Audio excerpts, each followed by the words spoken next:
નમસ્કાર, આપ જોઈ રહ્યા છો ગુજરાત ફર્સ્ટ, સાથે હું છું અમિતા। વડાપ્રધાન નરેન્દ્ર મોદીએ ભારતીય સમુદાયના લોકોની સુરક્ષાને લઈ છેલ્લા 48 કલાકમાં ખાડી દેશના અનેક પ્રમુખો સાથે વાત કરી। સૌથી પહેલા તેમણે ઇઝરાયેલના વડાપ્રધાન બેન્જામિન નેતન્યાહુ અને યુએઈના રાષ્ટ્રપતિ શેખ મોહમ્મદ બિન ઝાયદ અલ નહયાન સાથે વાત કરી। હવાઈ હુમલાઓ અને ભારતીય સમુદાયની સુરક્ષા પર ચર્ચા કરી।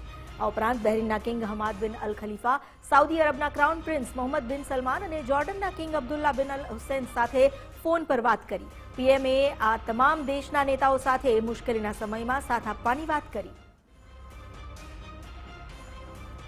વધુ જાણકારી લઈએ સહયોગી વિજય દેસાઈ પાસેથી।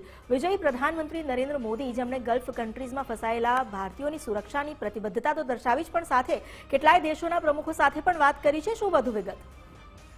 બિલકુલ, જે પ્રકારે પશ્ચિમ એશિયાની અંદર જે પરિસ્થિતિ બદલાઈ રહી છે, સાથે સાથે મિડલ ઈસ્ટની અંદર જે દેશો પર અત્યારે એક પ્રકારે મહાયુદ્ધ ચાલી રહ્યું છે, તો એ બદલાતી જતી પરિસ્થિતિ વચ્ચે ત્યાં અટવાયેલા લગભગ 1 કરોડથી વધુ ભારતીયો ત્યાં વસવાટ કરે છે। એ પરિસ્થિતિમાં અન્ય કેટલાક લોકો જે અહીંથી ત્યાં ગયેલા છે કે જે પરત ફરવા માંગે છે, તો જે પ્રકારે પરિસ્થિતિ છે તેને લઈને પીએમ મોદી પણ અને ભારત સરકાર જે એક્શનમાં છે, સીસીએસની બેઠક પણ અગાઉ યોજી હતી અને છેલ્લા 48 કલાકની અંદર જે 5 મુખ્ય રાષ્ટ્રો છે તેના રાષ્ટ્રાધ્યક્ષો સાથે પીએમ મોદીએ ચર્ચા કરીને વર્તમાન સ્થિતિ અંગે ચર્ચા કરી હતી। આ ઉપરાંત જે ભારતીયો ત્યાં જે વસવાટ કરે છે, આ ઉપરાંત જે ભારતીયો ત્યાં ગયેલા છે તેમની સુરક્ષા અંગેની પણ ચર્ચા કરી હતી, જેની અંદર બહેરીનના જે કિંગ છે હમાદ બિન અલ ખલીફા, તેમની સાથે પણ ટેલિફોનિક વાતચીત કરી હતી। સાઉદી અરબના ક્રાઉન પ્રિન્સ મોહમ્મદ બિન સલમાન અને જોર્ડનના કિંગ અબ્દુલ્લા બિન અલ હુસૈન સાથે પણ ટેલિફોનિક ચર્ચા કરી હતી ત્યાંની પરિસ્થિતિ અંગે। અને આ ઉપરાંત ભારતે પોતાનો એક પક્ષ રાખ્યો છે કે વાતચીત અને કૂટનીતિક સંવાદથી આ જે સમસ્યા, જે વર્તમાન સ્થિતિ સર્જાય છે તેનો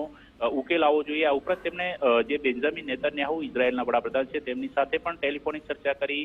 યુએઈના રાષ્ટ્રપતિ શેખ મોહમ્મદ બિન ઝાયદ અલ નહયાન સાથે પણ વાતચીત કરી હતી। એટલે કે મહત્વના ખાડી દેશોના જે રાષ્ટ્રીય અધ્યક્ષો છે, સાથે ઇઝરાયેલ છે, તેમની સાથે ચર્ચા કરીને આ જે સમસ્યા છે તેનો ઉકેલ આવે, તેના માટેનો પ્રયાસ કરવામાં આવે, એ માટેની દિશામાં ભારત તરફથી પોતાનો પક્ષ પણ રાખ્યો હતો। આ ઉપરાંત જે ઈરાન તરફથી જે તાજેતરમાં જે હુમલાઓ સતત થઈ રહ્યા છે ખાડી દેશોની અંદર અન્ય જગ્યાઓ પર, તેને પણ લઈને સખત નિંદા વ્યક્ત કરી હતી, કારણ કે નાગરિકો અને જાનમાલના નુકસાન અંગે પણ ઊંડી ચિંતા વ્યક્ત કરી હતી। અને તમામ નેતાઓ સાથે વાતચીતમાં એક બાબત એ હતી કે પ્રાદેશિક શાંતિ અને સ્થિરતા વહેલી તકે થાય અને ભારતીયોના સુખાકારીનું ધ્યાન રાખવા બદલ તેમણે આભાર પણ વ્યક્ત કર્યો। જી, આભાર આપનો જાણકારી આપવા માટે।